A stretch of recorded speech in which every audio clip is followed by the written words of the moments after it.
ಗೆಲ್ಲೋದು ನಮ್ಮ ಕೈಯಲ್ಲಿ.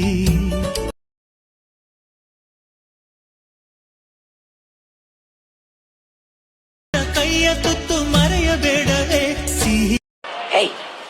Hey, I've seen this one. This is a classic.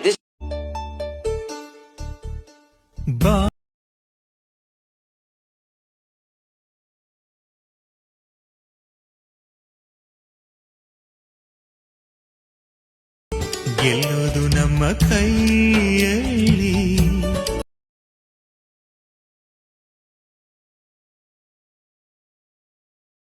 ಕೈಯ ತುತ್ತು ಮರೆಯಬೇಡವೇ